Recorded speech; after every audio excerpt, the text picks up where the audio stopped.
All right, y'all, before we get this cracking, much love to raw, natural, unrefined hemp rolling papers. Peep them out at www.rawthenic.com.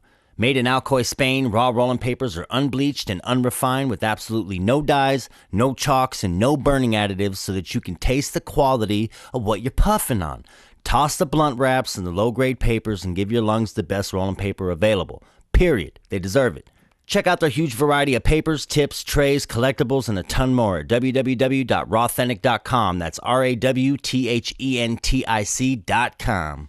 Also, big ups to Small Town Recovery and Consulting. For all your business consulting needs, check them out at www.smalltownrecovery.com or give Matt and his team a call at 702-293-1010. And you already know. Don't forget to check out www.bombgreen.com. That's BOMGREEN.com. All right, let's do this.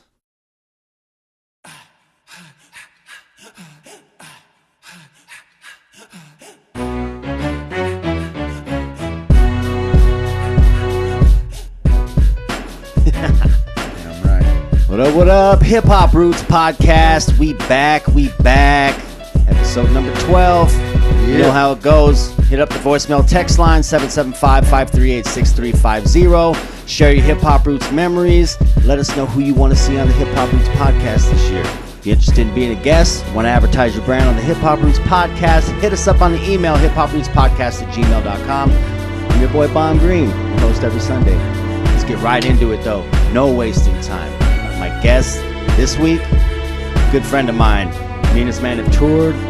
We've been on many shows together. He's put me on many shows. He's a rapper. He's a promoter, I guess now mainly for himself. He is more than anything. But my man, Charlie Madness, how the fuck you feeling, my guy? What's up, man? Chilling. Thanks for having me, first and foremost. I appreciate it. Man, I'm glad you fucking came on. Fuck yeah, dude. I'm glad to be here. Fuck yeah. Last time I was in this room, we were doing a photo shoot for our tour. Yeah, for the Rolling Blackout tour. Right there on that couch. That picture is dope, too. Yeah, you know what's funny is when I did the commercial for the podcast, I had people send me messages like, damn, that's that table and shit that was on that flyer for the tour. And I was like, yeah, it's the same spot and shit. So that's cool. Name one. People know about it all the way in New Mexico. Yeah, well, dude, this fucking table and this couch has seen some shit over the years for sure. I bet. My sticker's probably on here somewhere already. It's drowned in there somewhere, I'm sure. But shit, man, 2018 was a busy year for you. I mean, you kind of on the tail end of it, you were focusing as yourself as an artist. Mm-hmm. The beginning of it, though, you were really concentrating on the promotion, and you were really working with the venues and putting some shows together, help putting the artists on them and stuff. So. Yeah, I was throwing tons of shows. I loved it. I was bringing out some dope headliners, Locksmith, ABK, brought out Planet Asia with the Natural Born Spitters. We did a lot in 2018. And then after the owner of the bar I was mainly working at sold the bar, I just was kind of burnt out on throwing the shows. I didn't want to throw shows for other people anymore. Because in all honesty, the appreciation value of people when you put them on, they feel like they're doing you a favor when really and you're doing them. You're both doing each other a favor. Yeah, I can understand. You're helping each other out. Yeah. And then I just noticed the appreciation of it was going down. You know, people would perform 2 or 3 times at the same venue, and then they'd start to act like they ran it and they could come at 2 a.m. and rock still. And just random stuff like that. So it felt good to step away from it, honestly. Like, I missed the venue and I missed throwing the shows, but it felt good to just focus on me. Like, the second I stepped away, it was like, boom, big show at the Brooklyn Bowl. I toured a bunch with my homeboy G Life. Nice. We've done a whole bunch of tours, you know what I mean? And it's just felt good to just focus on myself as an artist. Okay. Now, even prior to that, you were doing promotions and stuff for like the Hard Hat and stuff as well. Yeah, I've been doing I've been probably throwing local hip hop shows for like years. I can't even tell you how many years. You know what I mean? Mm-hmm. Pretty much the second the Hip Hop Roots wasn't throwing shows anymore, I was like, we got to keep them going. Yeah, something's got to happen. Yeah. We got to keep shows going, and I've been throwing them since probably that had kind of ended a little bit, and basically since LVCS closed. Yeah. You know, I just kind of picked up and ran with it. Hell yeah. Well, shit, let's go, I guess, back to the beginning. I mean, your kind of start before you even really started, because you're an MC, I mean, over everything, really. Totally, yeah. But your kind of start into the whole game before even spitting and stuff, you were kind of like managing artists and stuff, right? Yep. I went to college for some music management classes and business and music classes, and then I started managing a singer. Her name was Wisdom Phoenix. Yeah. Shout out. She's a beast. She was really good. Started getting her on some good paid like weekly gigs, doing some lounges and hookah lounges and stuff like that. We did Black Culture Magazine, had them on Fremont Street on the outside stage, the big one. Oh, nice. I was also managing another artist who was on that. Got him on there. His name is Anon, short for Anonymous. Yeah, I ain't heard that name in a while. Yeah, he used to crush it though, man. He was good, real talented cat. And so yeah, we were doing stuff with like Money Active Records and just keeping active with that. And then, you know, when you're managing artists, their life becomes your life. Yeah, absolutely. You almost lose yourself in what they got going on. And I've always had the passion for making music because I've always rapped. I've always freestyled at parks, battled kids in high school. You know what I mean? Yeah. Making beats with pencils, and I'd rap to them in the lunchroom. The only white kid doing it because back then there wasn't every white rapper. It wasn't out there like that, you know? And I had to get back to my roots and just do it myself and start making music. So where did it start? Like, where did you start? Where you started writing, or even just kind of getting that interest where you really wanted to start kind of? Well, I had always wrote music, just like a cappella, not to beats, and I'd hide them, like fold them up, and I'd hide them, almost like I was like shy about it, kind of. And then after managing them for a little while, I was like, I just told myself like, I need to do it for myself. I need to get out there. So I started taking my own music seriously. So I got a couple beats, and my first time performing was at a Hip Hop Roots. Okay. Yep. And I did a open mic. I believe we did it at Boomers. I came and I rocked the open mic, and then y'all had hit me up to come back, and then we did it at LVCS, and I rocked an actual set. And my very first show I ever did, I had CDs, T-shirts. That's bad. You were ready, yeah. I came out like I had been a veteran. Like I wanted to put it on like I've been doing this for a while. Well, it's amazing what even the presence of you looking like that does. You know what I mean? Because there's a lot of people that that necessarily never even saw me perform, like at, Cannabis Cup, if we were there, or Chalice Fest, something like that. But the booth was there, and they remembered seeing the booth. Yeah. And it was, or you just go to a show like out of state, even in state, and people just saw that you came in and set up this booth, and you had shirts and you had CDs, and it just made it look like, God damn, this guy's doing it. And then, but it made people intrigued. So it made them want to be interested in you because what were you doing? Everyone else wasn't, This is how long I've been in the game. I remember leaving a Blockbuster. I don't know if anybody else is too young. Blockbuster Video. And I was wearing my own T-shirt, my own Charlie Madness T-shirt, and a guy stopped me. He was like, I know that name. I know that name. He knew the shirt and he knew the name, and he didn't even recognize me. Yeah. And I was like, yeah, that's me. And he was like, I've seen you before. And I was like, that's what's up. You know what I mean? Yeah, that's like dope. Merch and putting your name out there and advertising goes a long way. And I think the reason I was so ready for that when I first started and I knew I needed all that was from managing artists. I knew what they needed. I was constantly telling them what they needed. So when I came out, I knew what I needed. Yeah.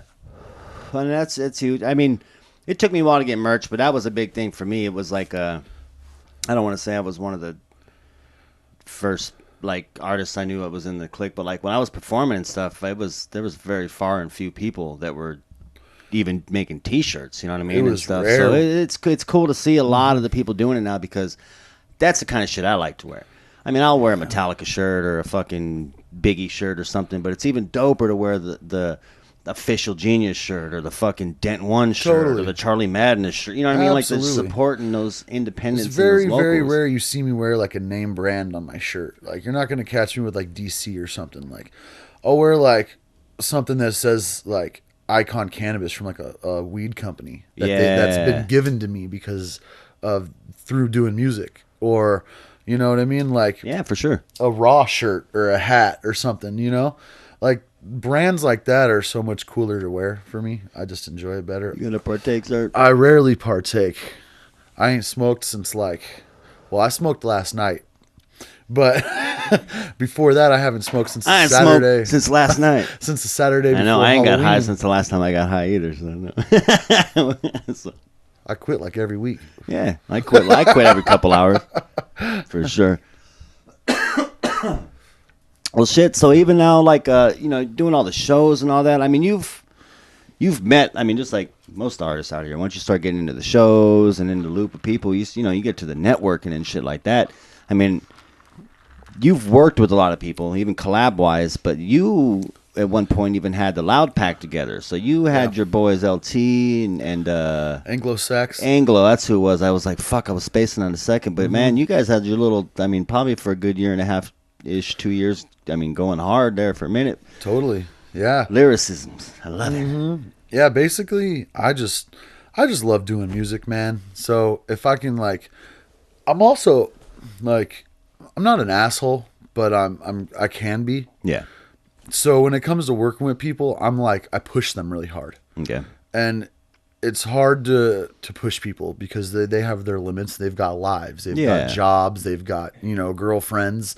And I'm like, fuck my job. Fuck my career. I'm trying to go work. Let's get this music done. Hard, you know what I mean?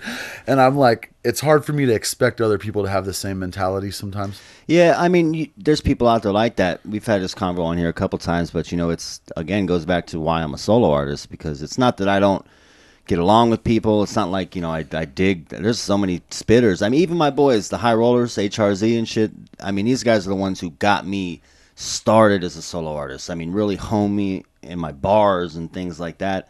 But when it came down to me starting to do shows and wanting to tour and stuff, that wasn't their thing, and it wasn't. They just you couldn't get them on that page if you wanted to, because that's not what they wanted to do. You know what I mean? So that's my. Totally. I always have a lot of respect for people, even duos. I mean, trios, bands, because it's hard enough to get one person on that same grind page Super that you hard. are. Yeah. So. And it's weird too, because like, I wasn't really able to get the group to go tour or nothing. You know, and there was kind of reasons like that why we ended up like I'm still super close with both of those guys, but we're just not a group anymore. Yeah. But there's people that I tour with consistently that don't even live out here. Like I tour with my DJ 001. Yeah, he's from Flagstaff, Arizona, and I tour with my buddy G Life from Salt Lake City all the time. He's a battle axe warrior. Yeah, you know what I mean. And he's got a beast, nice network through that. And it's sometimes you just meet somebody and you guys are like able to do a lot of work together because they're on the same page as you. Yeah. I did 3 tours in 2018 with G Life, and 2 of them DJ 001 was on, and then one of them we had our homeboy DJ Pookie. And he lives in Colorado. Yeah. And I've been all over the last year. Well, I was going to say, and it's crazy to watch you go, because really, I mean, correct me if I'm wrong, but like the first tour you were on was me and you. And that was I'm Coming Home, the EP to LV tour. Yeah. Other than that, I had just done out-of-state one-offs. Yeah, so we did that, and then I know you've been in and out of the state and city, and then we did the Rolling Blackout tour, and then, man, you've just, you've taken, like you said, you did 3 tours just last year alone. Yeah. Yeah. So, that's one huge. of them was a whole month long. We did, like, fucking a crazy amount of cities. I was gone the whole month. You toured with a band the last tour, didn't you, or something like that, with a live band? The last tour I did was a short little mini run, and we had a violinist with us, and we were gonna have our drummer with us, but he ended up like getting married or something. He didn't come, so I just had my DJ and a violin player. Getting married, isn't that every reason to leave and go? I know, right? But so the drummer ended up not being on the show, but there's DJ and the violin player, and G Life has a lot of songs with the violin player because he's from Salt Lake City as well. His name's Ethan Black. Master Cue Ball is what he goes by. Oh, okay. He's a beast too, so shout out to Master Cue Ball. That kid, he's like orchestra level violinist. Like he's very, very, very talented. I gave him shit last time we were on tour because he was talking to some girl and he kept using big words, and I was like, bro, I don't understand half the shit you're saying. He's a smart dude though. He's a good guy. Now, where'd you meet? I know you were born in Phoenix, correct? Yeah, born in Phoenix. Is that never really lived there much. Is that where you like met 001, or you kind of met him through networking and stuff? Fuck, I don't even know how I met 001. I don't even know how I met G Life either. Like it's just. I'd been so many places. I must have just ran into him doing a show somewhere. Yeah.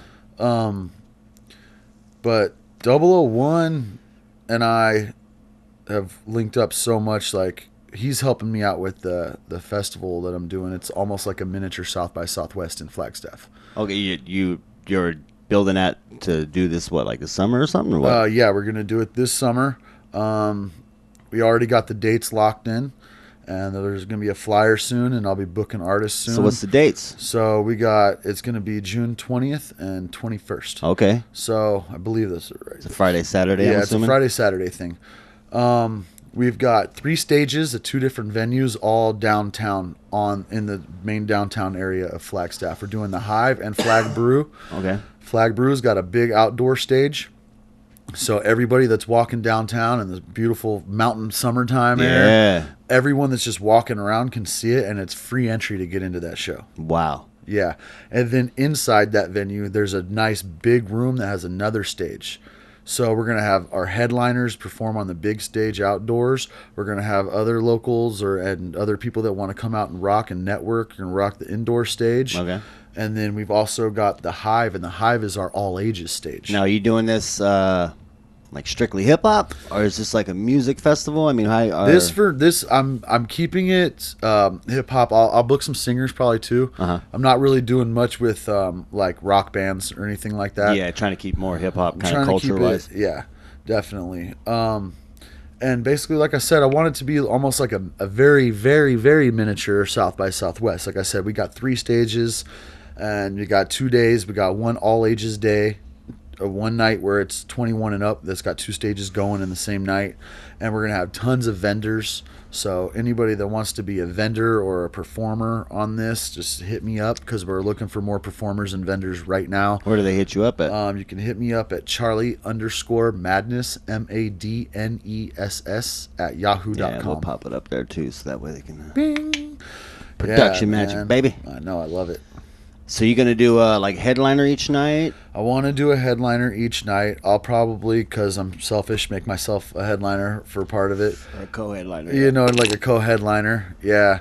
And I really want to bring out the people that I've been working with, but there's so many cats that have helped me out on my musical journey from all over the West Coast mainly, that I want to bring them all out. Like, I'm going to hit up all the people that I know that have helped me out with shows. People that probably don't even expect to get a mention in this right now, like Sweatshop and Owl Green, What's Real. Those are some Bay Area cats. I'll probably maybe bring Dirtbag Dan out and have him rock a set. You know what I'm saying? I'm going to have people from the Phoenix area come up. It's a short drive for them. So maybe I can get my homies, the Terrorist Angel Babies from Neptune, up there. Or Justice, who runs the Respect the Underground. Yeah, yeah. And they bring out huge acts. They got Boosie coming out.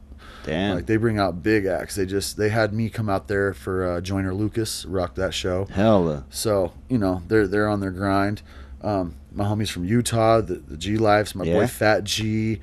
I want to bring out people literally from the whole West Coast circle. Everyone that I've worked with. Yeah. I want to just bring them all out there so they can work with each other.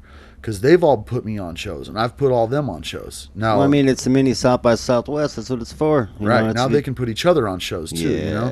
getting that same loop that you've earned, you've worked your way into and shit. And I've seen them all come up. And that's cool, because what you're doing is taking all your, I don't want to say plugs, you know what I mean, but all these networks and all these things that you've went out and grinded and made yourself, and you're sharing them with everybody. You know what I mean? And not even necessarily sharing them, but you're letting them come out and you know, mingle with each other, you know? Yeah, and first and foremost, like, I don't know, if you've never been to Flagstaff, it's one of the most beautiful places in America. It's like straight up. In the summertime, it's one of the most beautiful places you could possibly go. Don't go in the winter.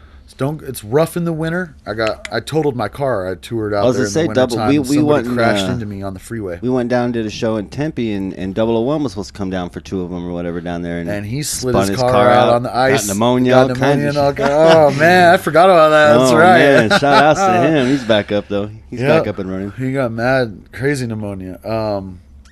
But yeah, it's just about showing love. I want everybody to come together and rock and link up and have a good time.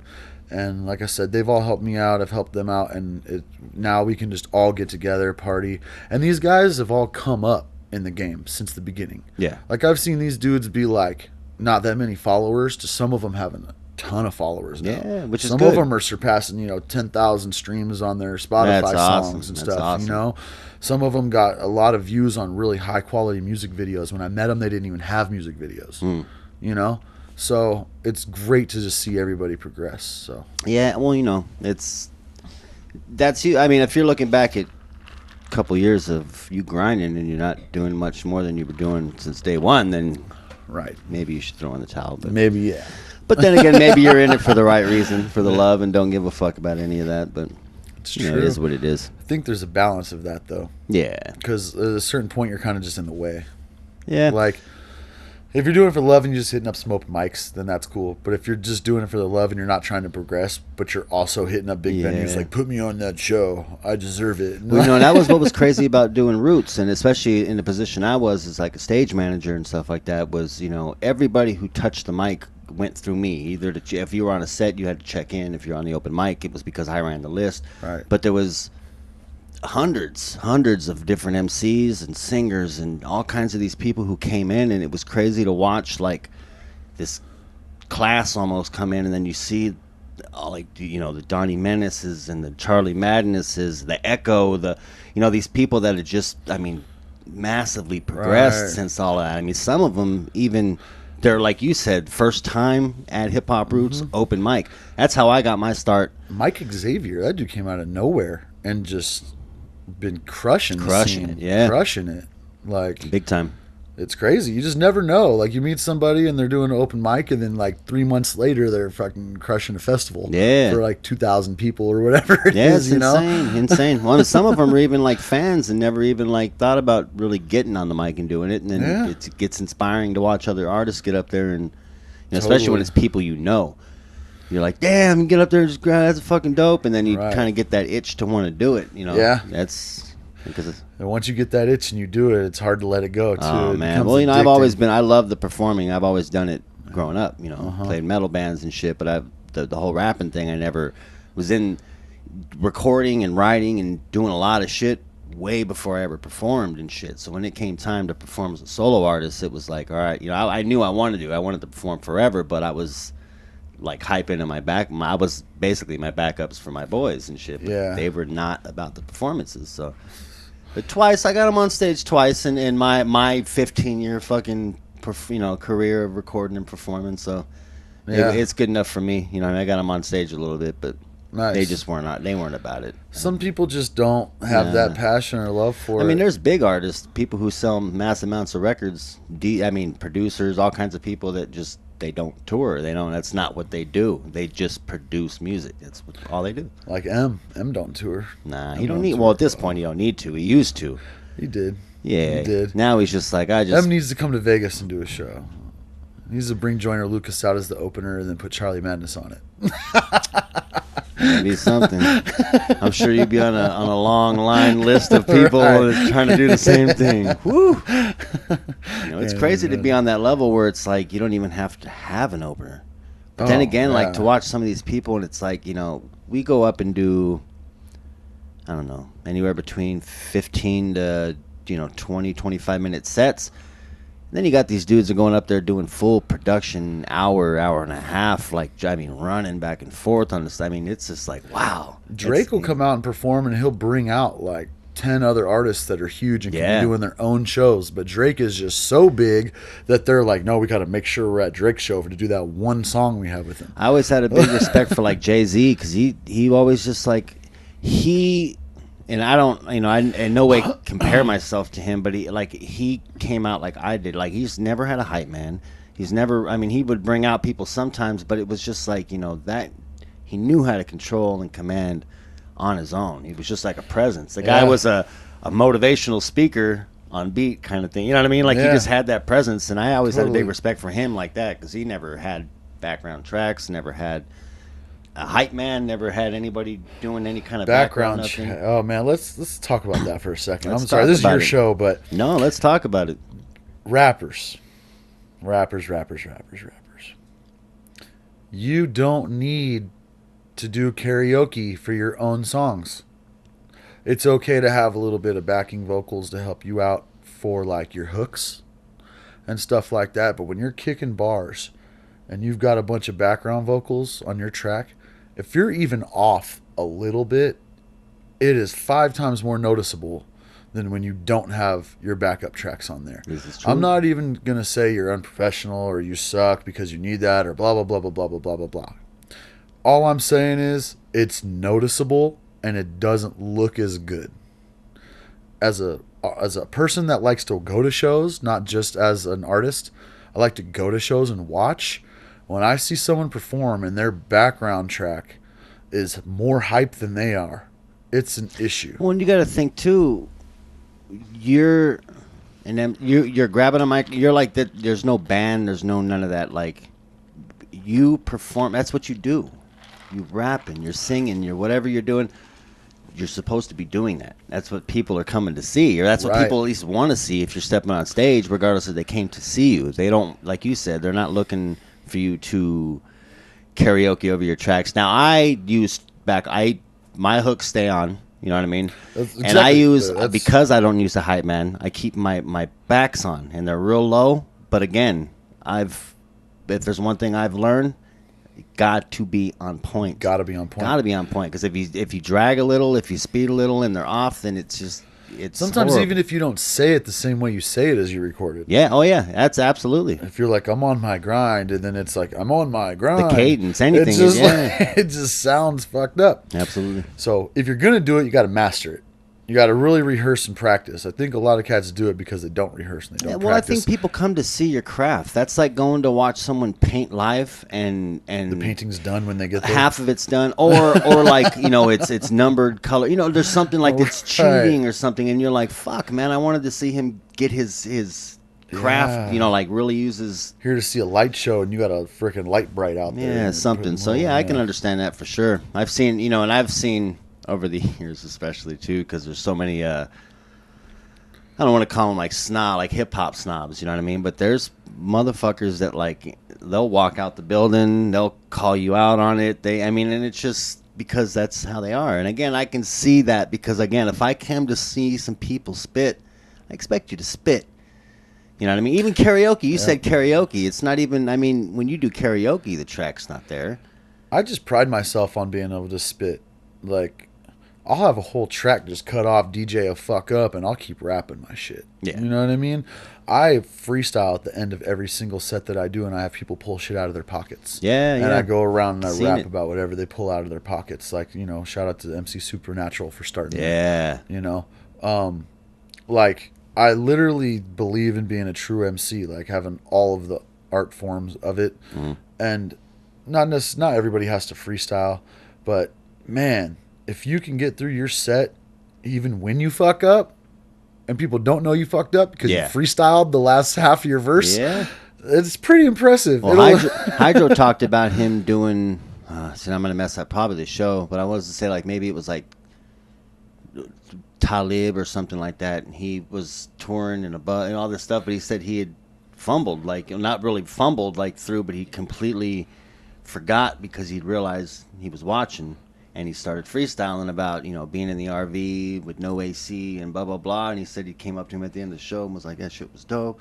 Yeah. Did you really travel around in that RV with that? You know what I mean? So it's like he was listening. But that was dope. He said he had no clue. I mean, he obviously probably knew he was freestyling, but he didn't know he messed up. He knew he was just spitting. Doing that. And it was dope. He said it ended up awesome. But see, I could see that because that's actually another reason why I keep those little bits in there.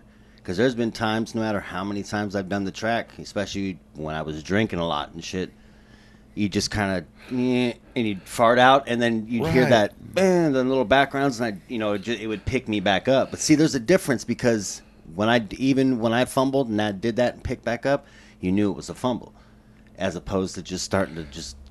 But that's a different art. I don't freestyle. If I start freestyling on my track, you're gonna know a difference for sure. Because I don't freestyle. That's not what I do. It goes from like straight bars to like the kitty cat, pity pat, rippy rap. Yeah, you're like, what the fuck just happened? You were just talking about alcohol and put your drinks up and shit. But shit, I'm gonna hop into this fucking segment real quick. Okay. It's January. New part of the year. We're just going to tap in real quick and see who's in top in the charts and shit real quick. So let's peep it out.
That's who's topping the charts. I didn't see my name or yours up there yet, but it's give us some time. We're trying. Goddamn, I don't care about no damn charts. No, anyways. that's good. That's like, me. I've never really. I mean, even sale wise, that's why I don't know.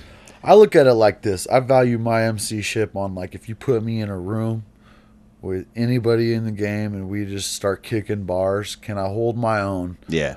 To the point to where they're going to accept me in that room with the greats. And I don't care what nobody says. I know I can hold my own, whether we're freestyling or kicking bars or whatever it is.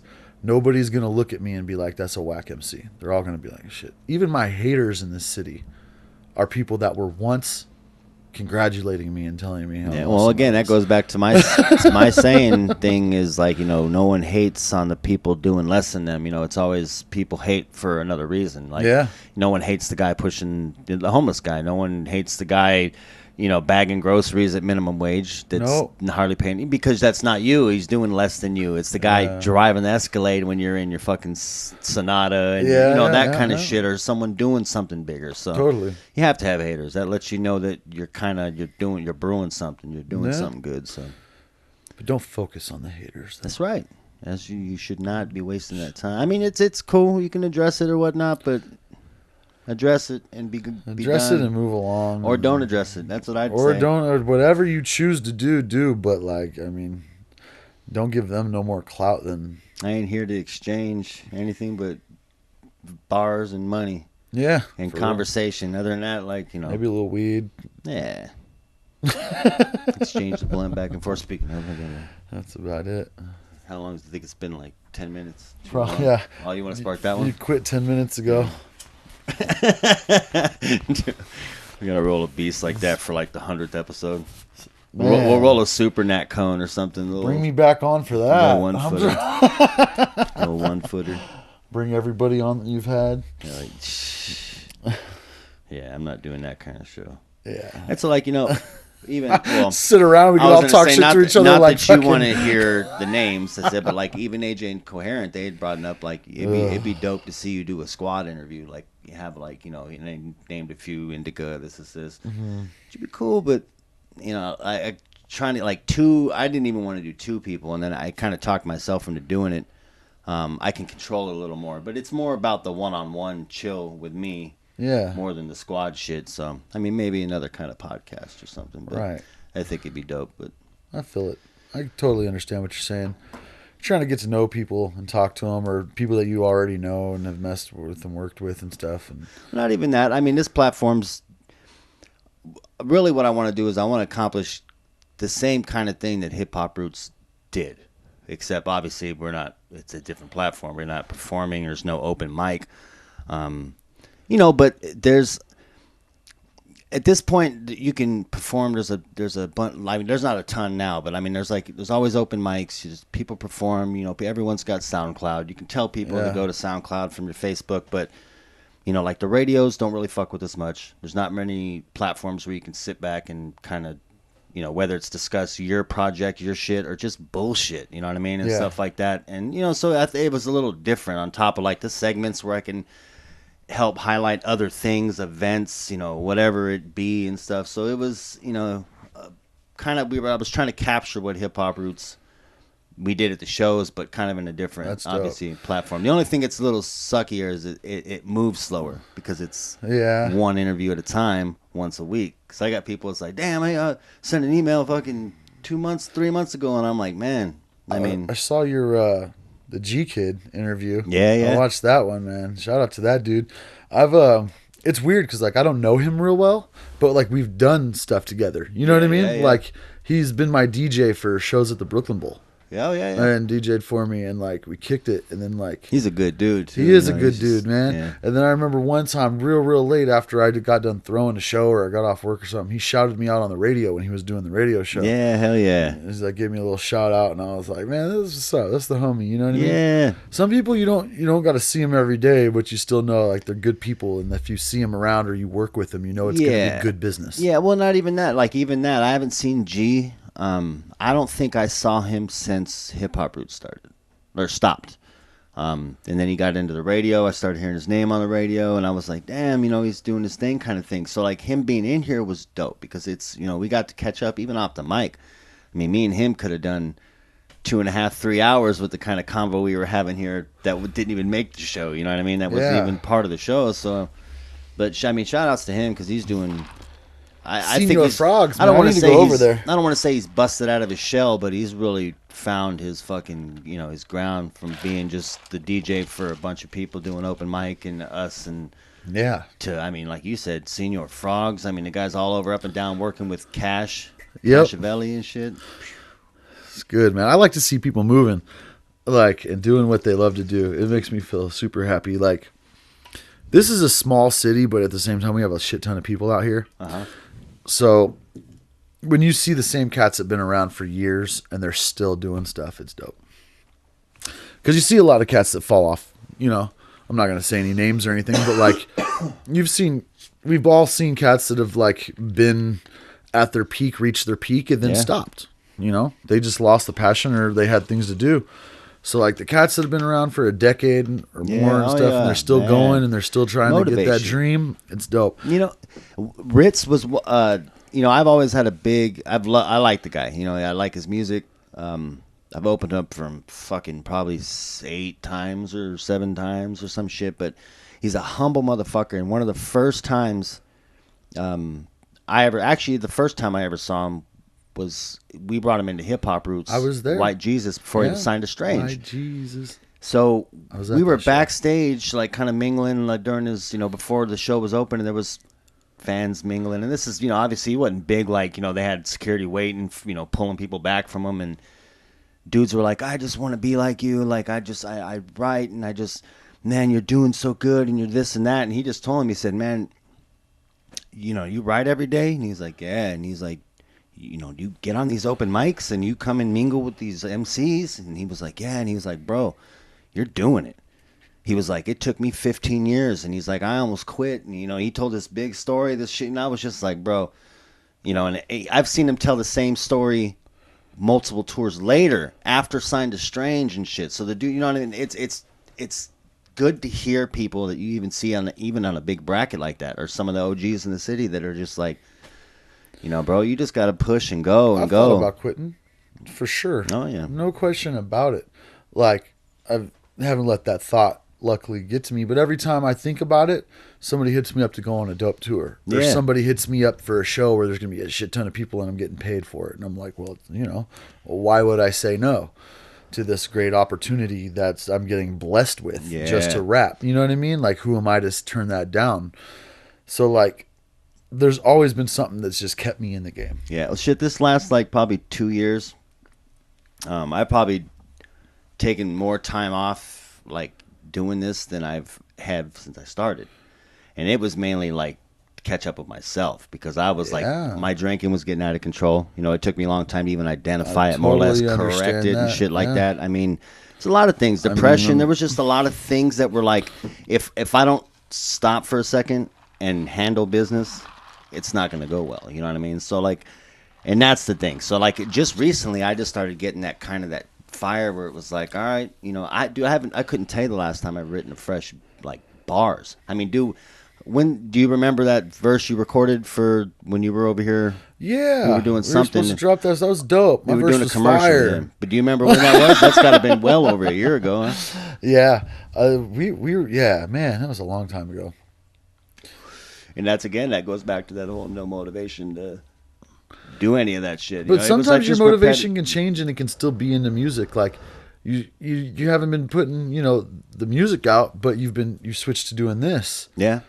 I think a lot of your passion might come from putting others on and working with the artists and being around the artists, and you love being an MC and knowing that you can spit, but like you like to do the interviews and bring the people out. And you're absolutely right, because even when this whole thing, like it started, just like I said, like just seeing the logo and unrolling this back out, and just it was like that.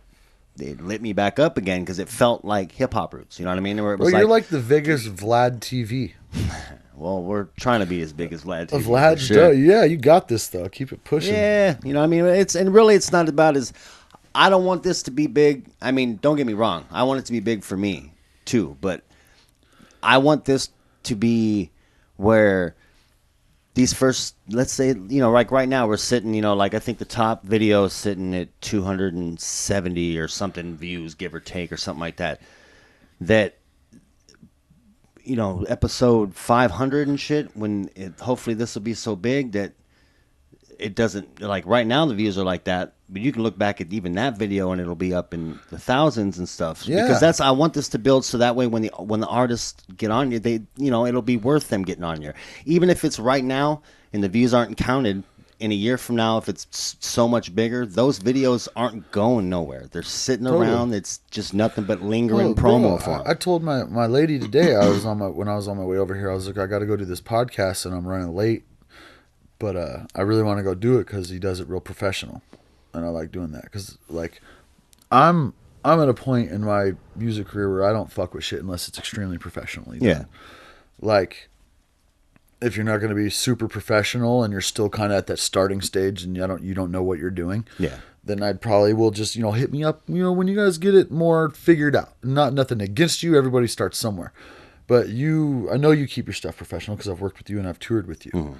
So, like, I was like, baby, I got to go do this interview, this podcast. I'm running late. I feel like a dick. I got to get over there. All right, it's all good. It's all good. And trust me, on these days for these interviews, these days are chalked off for this. So, I mean, there's plenty to do. So, it's never like you're missing out. Now, since we're already talking about professionalism and, you know, you've been taking these shows that are big and shit, you got a big show coming up, what'll be this Saturday by the time this airs. A Brooklyn Bowl opened up for the Cottonmouth Kings. Yep, Cam K, and it's big because Johnny Richter's back with them. Oh, that's huge. Like D-Lo, like it's the whole fucking gang. They're all back together for this. Man. Like that hasn't happened in I don't even know how long. So it's kind of a, you know, it's a legendary moment. And you know it's going to be awesome. Cottonmouth King and fans. You know it's going to be like a little memorial. Like they're going to do some kind of spot in there for Pakalika because that's the only one that ain't there because he's, you know, sure. Rest in peace. And then check this out, too. Not only that, but, like, everybody knows that old song called Butterfly from the band Crazy Town. Come, my lady, come, my lady. You're my butterfly. Sugar, baby. They're performing that night. Damn. C.K. Jones is performing that night, who's produced Platinum Records. That's a loaded night. And then you got me on there as the only local rapper. That's awesome. On the show. So... I'm blessed. Brooklyn Bowl is one of my favorite venues to perform at in town. It's one of the dopest venues in town, period. It is. I mean, in my opinion, like that's one of the dopest indoor venues, period, out here because it's just the atmosphere, the vibe, the sound, and then like it's so unique. It is. With the bowling lanes, and I mean, I've seen the artists jump over the rails and fuck with the people and you throw can balls expect that from me. Yeah, you can expect me to jump into the crowd. You can expect me to no matter, I don't care if it's 1,000 people, pull shit out of your pockets and freestyling about it.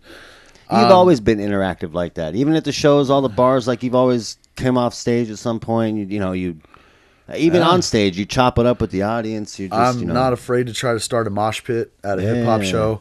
Like I want people to come to my. You know, there's an artist that. I don't know. Hopefully, a lot of the viewers have heard of. If not, look it up. You know, he's an underground artist. He's done some big things, though. R.A. the Rugged Man. Oh, yeah. Big time shout outs. For sure. That dude is... I learned a lot from watching his performance. He blew my mind the first time I saw him perform. Just crushed it. Just brought up like 40 people from the crowd onto stage, jumping up and down, almost broke the damn stage through the ground. Like, to the point where security was scared. Like, he fucking just throw water. He'll do whatever he wants to do. He doesn't care. It goes in the crowd. Yeah. It doesn't matter. With a cable, not even a wireless mic. And he'll just walk around and he'll have his homeboy holding the cord above people's heads so he doesn't choke anybody out. That's awesome. That's awesome. Like, I learned a lot from watching that dude perform. I've seen him perform maybe 5 or 6 times, and I just, I never jack nothing from a show. Obviously, I do my own thing, but like, but it's inspiring to see people get that hype at a show. I want my hip hop shows to feel like you're at a rock concert. You want a mosh pit. That's like a Tech Nine concert type thing. Like you want a mosh pit. You want to fucking get rowdy. Your adrenaline goes up, you know? Don't come to my concert in your swaggiest outfit. Come to my concert ready to fucking get knocked around a little bit, spill some beer on your shit. Yeah. Like that's the kind of show I like to put on. Yeah, shit, yeah. Well, and that's the venue to do it at. I mean, because it's going to be packed anyways, but it's just... It will be packed. Good venues. Are you selling tickets personally, or where can they go to get tickets for that? I am selling tickets personally. They're $24.20. Okay. Yeah, the Cottonmouth show, $4.20 in there. Oh, okay. They had to I do thought you it. were going to be like service fee or some shit. No. Well, with the fee, it's a $2 fee, $26.20. But I'm getting paid some money off each ticket I sell. So if you want to go, man, it's $24.20. Okay. Like, just hit me up. If I know you personally, especially, like, I'm not going to charge you a $2 service fee. Yeah, right. Just for myself to pocket it. Like, I don't care. I just want you at the show. Fuck yeah. You know? So that's huge. January 26th. I mean, the fan page, or not the fan page, the event page online alone. As you know, a lot of Cottonmouth King fans, they're probably not even super interactive on Facebook. There's already like 1,500 people interested in. Oh, they got a huge following. Period. They've got, it's hundreds and hundreds of people are going. Like there's gonna be at least like 600-700 to 1,000 people there easy. Wow. So, that's especially insane. with Crazy Town on it, CK Jones, like there's 3 giant headliners, and there's little old Vegas me. And I'm just blessed to be on it. Well, let's say Little Vegas you. I mean, you do enough touring. I mean, that's and that's what's good. It's one thing to be local, and it's I take a lot of pride performing here and stuff. But when you start getting out of the city, it's really you start making that impact and shit. You do. But Smash Magazine just wrote an article on the event, on the whole Cottonmouth King shit. Yeah, they wrote an article on the event, and they mentioned me and a little bit of where I come from. Gritty East Side, freestyling. Well, that must have been a mistake. Editing. And, they were like, fuck, we gotta fill some space. Fill some space up. Throw me in there. That's fucking dope, though. Yeah, it's cool, man. I've been getting a lot of love. Like, and that's the reason why I kind of fell off at like not trying to do so many small bars and super local shows with like 15 other local acts on it. Mm-hmm. Is because I feel like if I just do one show in Vegas that's this size, I get more out of it than I do doing 7 local shows that aren't paid gigs, where like I'm basically taking the money that I'm getting paid for this Brooklyn Bowl show, and I'm using it to buy props for the show. Like, I'm not even pocketing this money. It's not like it's a night where I'm making money. Like, I'm reinvesting in the show so I can put on the best performance possible. Hell yeah. Like, I'm hooking up my DJ, 001. He's coming from Flagstaff. Sweet. So he's coming down here from Flagstaff to rock it with me. So, and he's got real turntables. He's not going to have a little MIDI controller. Are you putting, can we expect any features on your set?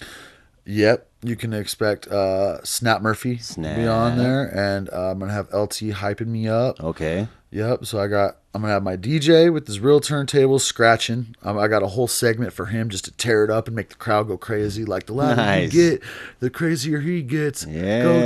Go DJ, go. You know what I mean? Like, I'm going to get him lit with the DJ scratches. I got me and Snap Murphy got songs together, new songs that are just bonkers, that are just off the fucking wall. A couple people have heard one of them called Konichiwa. Okay. And it's just a bonkers track. Like, we're going to perform that. I might be bringing out Harvey Listen and to do a song with Snap called Pepe Le Pew, because I'm letting Snap do a solo track as well, because he deserves it. He's put me on shows at the Brooklyn Bowl with him where we rocked for like 700 females opening for an R&B singer named Somo. Okay. Like, that was the craziest night ever. Like, it was wild. So, to show that love right back to him. And so I definitely got some people coming out to rock. My homie Jazz is going to be up there throwing out free rolling papers and merch to the crowd. So, if you come to the show, don't worry about bringing rolling papers. Just be at the front of the stage. Yeah, right? Because I got boxes, like cases and cases of them. Shit, yeah. Yeah. Well, fuck, man, you mentioned Konichiwa. Mm-hmm. So, Charlie took us and gave us a little exclusive performance of his little piece of Konichiwa. So peep game. Yeah. Yeah. Check it. Trap Murphy, Charlie Madness, Snap Murphy. Look. Hello, Konichiwa, Namaste, hola. Keep talking shit and you gon' see my squad pull up like what's poppin', what's good? How the fuck you feelin'? Like what's poppin', what's good? How the fuck you feelin'? I say hello, Konichiwa, Namaste, hola. Keep talking shit and you gon' see my squad pull up like what's poppin', what's good? How the fuck you feelin'? Like what's poppin', what's good? How the fuck you feelin'? Look, I'm feelin' good. Feeling like I done won something. Feeling like I keep it 100. I see success, I can't run from it. I need that, gotta have that. You gon' know my name like NASDAQ. If they shootin', better duck like Aflac. Stay strapped like backpacks. Stay fly, black bat. Spiked bat like Negan. Riding down the block, avoiding all the cops. Can I enjoy my evening? I'm like, damn, we could all use a little more money, damn, I could show use a new snow bunny, but I can't lie, my life is so lovely. I'ma have to live my best, one and only. Rapper beef, now it's ravioli. Put it in a can like I'm Chef Boyardee, here to serve the party. If the ass is fat, I tell her put it on me. Politicking like I'm Mitt Romney, Bill Clinton, White House with 2 hoes on me. Like hello, Konichiwa, Namaste, hola. Keep talking shit and you gon' see my squad pull up like what's poppin', what's good? How the fuck you feelin'? Like what's poppin', what's good? How the fuck you feelin'? I say hello, Konichiwa, Namaste, hola. Keep talking shit and you gon' see my squad pull up like what's poppin', what's good? How the fuck you feelin'? Like what's poppin', what's good? How the fuck you feelin'? I say hello, Konichiwa, Namaste, hola.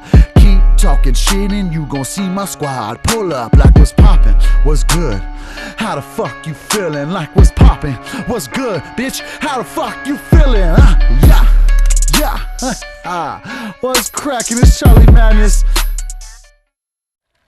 Well, goddamn, that was Konichiwa. You actually are getting ready to shoot a video for that coming up here pretty soon? Yeah, so we'll have a video dropping soon for that one. Because that's actually featuring Snap Murphy, huh? Yep. And that's on Snap's album already? That's already released. It's on Snap Murphy's latest album called Trap Murphy. Okay. And you can find that literally everywhere, iTunes, whatever Spotify, you want to find it on. Google Play. Yep. And you should definitely cop it because it's dope. It's real dope. So when you guys going to be shooting a video for that? In about 2 weeks. Cool. So you'll expect it in about a month. Okay. Maybe we'll drop it on Valentine's Day or something. Who's shooting the video? We got a dude named Uchiha. So Uchiha shooting Konichiwa. I love it. It's gonna be dope. He's done a lot of Vegas artists videos and stuff. So hopefully that people really like it because we got some shit up our sleeves for it for sure. Like we got some great ideas. It's not gonna be your average rapper standing in front of the ghetto building. I was gonna say you're gonna be doing like a story kind of concept. Yeah, like a story, and we got some surprises for it for sure. I don't know if you guys know, me and Snap Murphy dabble in a little bit of acting. So, my last video I dropped, he's playing a bar owner. I was gonna mention that. He's got a fake mustache on. I'm a worker in the bar. I'm cleaning the bar and mopping up the bathroom, and he's talking shit to me, and I end up quitting at the end. I rip his mustache off, throw it on the ground. Like we definitely. So we like to make our videos something special. So yeah, Snap's funny. I mean, like you, LT, Snap, like.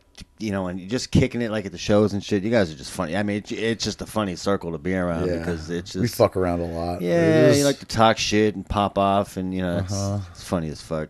So, I could see it. Yeah. I can see it. It's going to be a good video. And the song is just, like, as you guys heard, it's so dope. Like, in my opinion, personally, like, it's such a hype song. Every time I've performed it, the crowd will start singing the hook with me, and I'm not like, oh, I need you guys to sing this with me, blah, blah, blah, or nothing like that. I don't say shit. Yeah. I just perform it, and by the time the verse comes in the second time, people are like, hello, Konichiwa, namaste, hola. Everybody wants to scream, hola, hola. Keep talking Well, that's shit. good though. You go need one see of that's my why they spot. call it a Pull hook. up. You're trying to get something where it's catches them motherfuckers. Absolutely. Shit, yeah. Well, 2019, you working on something? New album? Something we can expect coming up? Or not quite really yet? I'm not thinking an album. Unfortunately, I feel like albums are kind of just. I don't know. I'm thinking just doing a lot of singles. Okay. Songs with videos and pushing that one song and that one video like it's a whole album. Okay. I've done the albums and, people know literally one or two songs specifically off of each album that they're like, I love that one. And that's because those are the ones that I perform the most. Yeah, yeah. So why am I, wasting time? Like I literally the other day I had a guy hit me up on my fan page on Facebook in Spanish. The whole comment was in Spanish and I had to hit translate.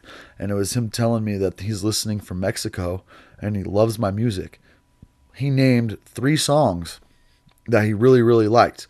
Only one of those songs is a song that I don't perform consistently and push. So like that means he's genuinely listening from like a, because obviously you're not going to Mexico. I've never performed in Mexico. No, I would love to, but I never have. I don't speak a lick of Spanish except for hola. Kidnap your motherfucker, hang you from a fucking road sign. Right, chop my fucking head off and throw it over Trump's bitch ass wall. But I don't. Yeah. So some guy hits me up from Mexico. He's typing all in Spanish, and he likes Kareem, Escape, and Dedicated. And Dedicated is the only one of those 3 that I don't perform like all the time. Like I perform Kareem and Escape consistently and have videos for both of them. Trip out. So well, that's good. That means it's, you're grabbing from other angles. When other countries hit me up, it's dope. Canada, Australia. I've had people from fucking like Asian places hit me up, and it's always mind blowing because you don't think no one's listening. I'm a local artist. I broke. I get checks from CD Baby for like $24.96, and I'm grateful for it. Yeah, well, fuck. I mean, people are buying it. But when people from other countries, it's like, how did you even find me? And you realize like all the shit you've been doing is kind of working. If you could just do it on a bigger level, you'd be where you want to be because people do like it. Yeah. People that don't know me and have never met me like my music, so I just need to get it to more ears. It makes sense. Yeah. That's it. Yep. Well, shit, man. Anything else? You got anything you want to plug? Anything before we go? Let me go ahead and plug, man. Hi, Mom. I love you. My daughter, Riley, I love you. My girlfriend, love you too. Everybody, just keep chasing your dreams, man. If you want to perform in Flagstaff this summer, hit my email. Ding, right there, right? See, you already learned. Hit my email, and we will get you a slot to perform if you want to do an all ages day, or even if you're an underage artist. That's the thing. This festival that I'm throwing in Flagstaff, you can be an underage artist. If you're 16, 17 years old and your mom is willing to bring you up, or your homeboy's got a car and you guys are willing to drive up, I'll put you on the all ages show. Like we really want to make this thing big. I'm trying to put on each stage each day at least like 20 acts. You know what I mean? So that can be 60 performers. They come with a couple of homeboys each. We're talking about having 300-400 people in downtown Flagstaff. Wow. If you've never been to downtown Flagstaff, that's like enough people to make the whole fucking town go crazy. Yeah. And then it's a college town. Northern Arizona University is literally right there, walking distance from downtown, from the city. It's packed with nothing but college kids that want to party and listen to underground music. Yeah. And they'll follow your music, and it's badass up there. That's fucking sweet. Yeah. So hit me up at that email. And other than that, go buy Snap Murphy's album, Trap Murphy. My song that we did together, Konichiwa, is on there. And then hit me up if you want to buy a ticket to January 26th to see my show at the Brooklyn Bowl with Cottonmouth Kings, Crazy Town, CK Jones, and myself. And then subscribe to this podcast and follow Bomb Green. Man, much love. And Hip Hop Root Podcast will be in the building at the fucking Brooklyn Bowl. So hell yeah. That's going to be a wild ass show for sure. It's going to be wild. Cannot miss. My goal for that show is to go harder. Like, okay, I get it. There's some legends on the show. but my goal is to go harder than them. Well, that's good. My goal is to leave with their fans as my fans. Listen, bro, I couldn't tell you. There's a lot of one of the biggest ones that stands out. There was a tour when I was younger, and it was Bush was the headliner, and Goo Goo Dolls was the co-headliner, and they put this little ass band on called No Doubt. And they gave them, the stage was huge. They gave them the stage about the size of this fucking table, just a little piece of it. And bro, they had no lights, no screens. I mean, it was just like all they had were just the lights on them. Murdered the other two bands, dog. Man. And look at that. I mean, there's one of the biggest ska bands to ever fucking do it. So I mean, I'm telling you, that's how it happens. You know what I mean? When you start showing out, or at least when you're competing with those kind of shows and stuff, and you're like, damn, I didn't even realize he was a local. Yep. Like, I'm not going to be getting all the light show. No. I'll just have some spotlights on me. So, like, that's why I'm bringing out, like, a DJ with turntables, a hype man, fucking bringing out Snap, bringing out Harvey. You know, got the homie that's going to just be running around throwing free shit to the crowd. Like, I got to do what I got to do for my stuff. You know what I mean? I'm jumping into the crowd. Just come to the show. I promise it's going to be badass. It's going to be worth way more than $24. I might fucking crowd surf or something. I like the warning, subliminal warning. Crowd surfing. Lift some weights before you come. Funny enough, man. Well, fuck. We appreciate you coming in for real, my dude. Cause I appreciate you having me, man. That's love. That's love, bro. Man. But shit, Hip Hop Roots Podcast, you already know. Hit up the voicemail text line. It's always open, 775-538-6350. Want to be a guest? Want to advertise your brand? Email hiphoprootspodcast@gmail.com. Let us know who you want to see this year on the podcast, and we'll work on getting them on. Other than that, you already know. Like, subscribe. Next week, we got Jones and Chemist from Any Last Words in this bitch. So, you already know how it goes, yo. Go Knights, go. Yeah.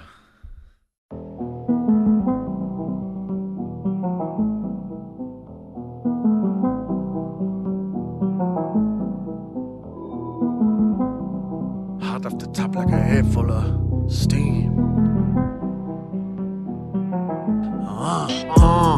I'm living the dream. Hit you with the hook overhead like Kareem. They sour from the way that I whip them. I'm getting the cream. I'm a star, watch me burst on the scene. They hate how I win, I'm LeBron in this bitch. Started from the bottom and I still ain't rich. Rappers can't see me like some limo tint. I'm important, you're just impotent. I got bars, infinite.